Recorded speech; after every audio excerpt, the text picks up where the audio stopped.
Bonjour et bienvenue à tous. Il existe une expression qui dit que tout le monde a ses propres idées sur la beauté. Nous le pensons aussi et les diverses perceptions de la beauté dans différents pays et cultures du monde en sont la preuve. Aujourd'hui, nous nous intéressons aux 10 standards de beauté les plus étranges dans différentes parties du monde. N'hésitez pas à liker la vidéo si elle vous plaît et si vous êtes nouveau sur la chaîne, n'oubliez pas de vous abonner et d'activer la notification pour ne rater aucune de nos prochaines vidéos. On commence.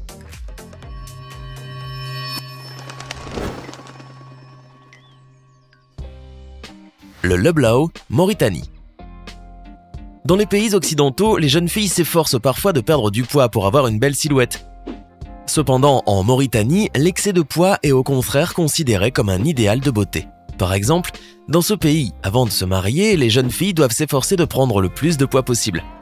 Eh oui, en Mauritanie, plus la mariée a des formes, plus ses chances d'avoir un mari aisé augmentent. De nombreux parents envoient même intentionnellement les futures mariées dans des fermes spéciales où elles sont engraissées. Cette pratique s'appelle le Leblao. Dans ces fermes, elles doivent consommer 16 000 calories par jour, ce qui est bien plus que l'apport quotidien nécessaire à un adulte ou même à un bodybuilder professionnel. Tamoko, tribu des Maoris, Nouvelle-Zélande. De nombreuses personnes ont des a priori négatifs à l'égard des tatouages sur le visage, car ils peuvent réduire considérablement les chances de trouver un travail, même si maintenant cette tendance est en train de changer. Les membres de la tribu Maori de Nouvelle-Zélande, eux, les trouvent plutôt attrayants et n'y voient rien d'anormal. La pratique de Tamoko est similaire à l'application d'un tatouage conventionnel. Cependant, ici, au lieu d'encre et d'aiguille, on utilise un burin spécial, avec lequel le motif est gravé. La peau devient alors rugueuse et des cicatrices apparaissent. Chaque modèle de Moko a une signification spécifique, de la prospérité au courage et à la persévérance. Désormais, les membres de la tribu des Maoris utilisent principalement de l'encre et des aiguilles ordinaires pour faire ce tatouage, même si la tradition consistant à dessiner les motifs à l'aide du burin est toujours préservée et pratiquée. Lèvres et lobes d'oreilles étirés. Quelques tribus africaines. Le labret fait partie intégrante de la culture de certaines tribus africaines, par exemple celle de Mursi.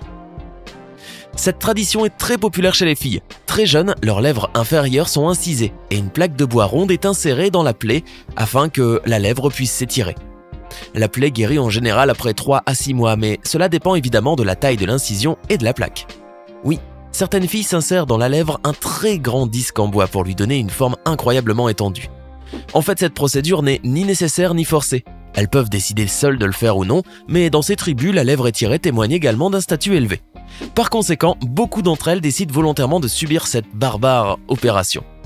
Dans la tribu Maasai du Kenya, il existe une pratique similaire qui n'est pas appliquée à la lèvre, mais au lobe d'oreille. Les Maasai utilisent n'importe quel objet en pierre, ou alors même des défenses ou des bouchons, afin d'étirer leur lobe. Ils pensent que les lobes d'oreille étirés sont un symbole de sagesse.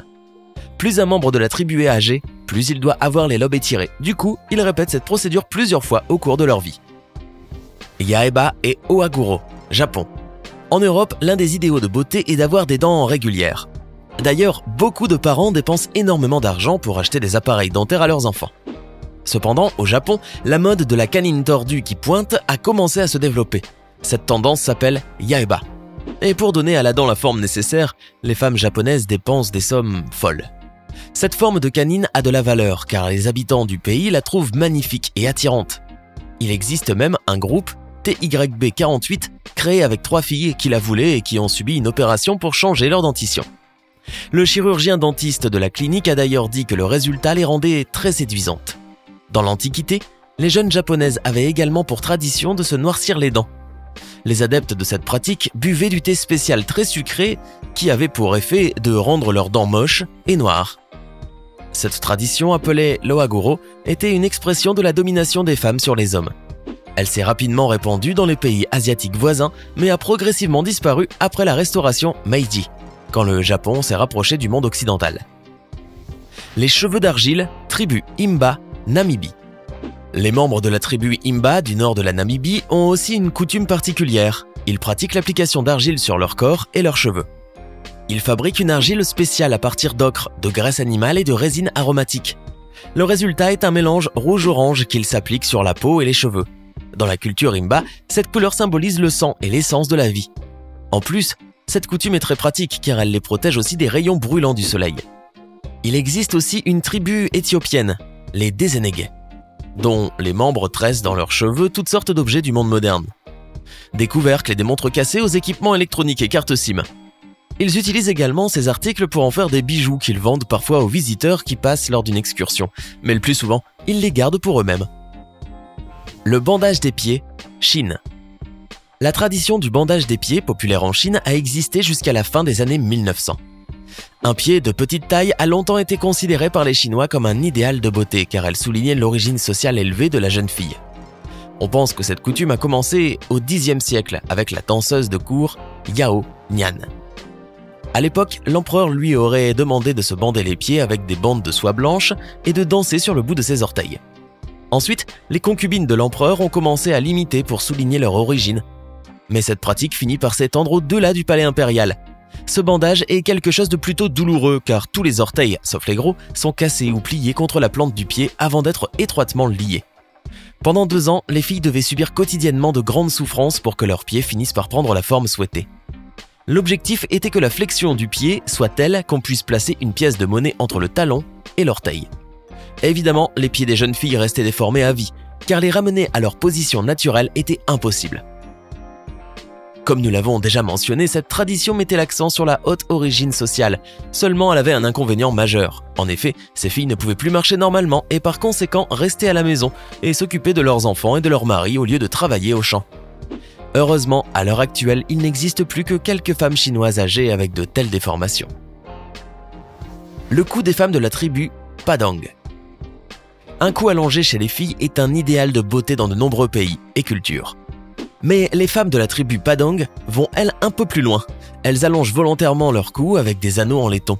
Cette pratique est répandue en Asie du Sud-Est depuis plus de 10 siècles. Pour le moment, les scientifiques et les chercheurs ne sont pas d'accord sur la raison pour laquelle les femmes de cette région ont une telle tradition. Certains pensent qu'elles mettent ces anneaux pour se défendre contre les tigres qui se jettent souvent à la gorge de leurs victimes. Et d'autres pensent qu'ils rendent une femme moins attirante et que par conséquent, les membres d'autres tribus ne voudront pas les kidnapper. Les Padang, quant à eux, trouvent que l'allongement du cou grâce aux anneaux rend les femmes plus séduisantes. En vérité, ils n'allongent pas vraiment le cou, mais en donnent seulement l'impression visuelle, car ils s'agrandissent progressivement à la base du cou. Chacun des anneaux pèse environ 2 kg, ce qui cause beaucoup de problèmes et de désagréments à ces femmes. Douleurs cervicales, démangeaisons et irritation de la peau. Dans les années 60, l'armée birmane a voulu mettre fin à cette pratique en bannissant de nombreux adeptes de cette tradition en Thaïlande. À l'heure actuelle, la plupart des femmes de la tribu Padang préfèrent ne plus porter ces anneaux, malgré les condamnations de leur société et de leurs semblables. Les bouchons dans le nez et les bandages sur le nez, Inde et Iran. Les bouchons Apin Ao ressemblent à un énorme piercing. Les habitants d'Apatania, au nord-est de l'Inde, pratiquent la tradition d'insérer des bouchons en bambou dans les narines des femmes, ce qui a pour conséquence de grandement les distendre. Actuellement, cette tradition n'est maintenue que chez les personnes âgées. Les jeunes filles ont refusé cette pratique, convaincues que les hommes des tribus et des nations voisines ne seraient pas emballés par cette mode. Les jeunes iraniennes prennent également soin de leur nez. Cependant, au lieu de bambou, elles utilisent un bandage compressif qui est simplement posé dessus. Ainsi, elles essaient de se débarrasser de la bosse qui s'y trouve et qui est un défaut inhérent et banal dans les pays arabes. Si les filles font de telles manipulations avec leur nez, c'est que dans la rue, les Iraniennes apparaissent exclusivement dans le hijab. Les passants ne peuvent donc voir que leur visage et alors elles veulent qu'il soit impeccable. Mais il n'y a pas que les femmes iraniennes qui essaient de changer la forme de leur nez, les Iraniens aussi. La scarification, Éthiopie et Papouasie-Nouvelle-Guinée. La tribu éthiopienne Ohom a une vieille tradition en matière de décoration de la peau. Les femmes de cette tribu se font entailler le corps puis traitent les blessures pour donner aux cicatrices un aspect remarquable. Et bien sûr, ces marques restent jusqu'à la fin de leur vie. On pense que de telles cicatrices symbolent leur fidélité. Les hommes marquent également leur corps, mais eux c'est pour montrer qu'ils ont tué un ennemi d'une tribu voisine, ou une bête dangereuse et sauvage. Des membres de la tribu Chambri de Papouasie-Nouvelle-Guinée pratiquent également la scarification.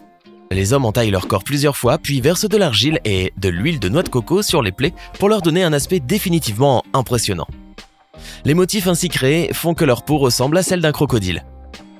C'était 10 standards de beauté dans différents pays. Qu'en avez-vous pensé ? Écrivez dans les commentaires laquelle de ces tendances vous pensez être la plus étrange. Hey Hey, c'est tout pour aujourd'hui. Si vous avez aimé la vidéo, n'oubliez pas de la liker et de la partager avec vos amis.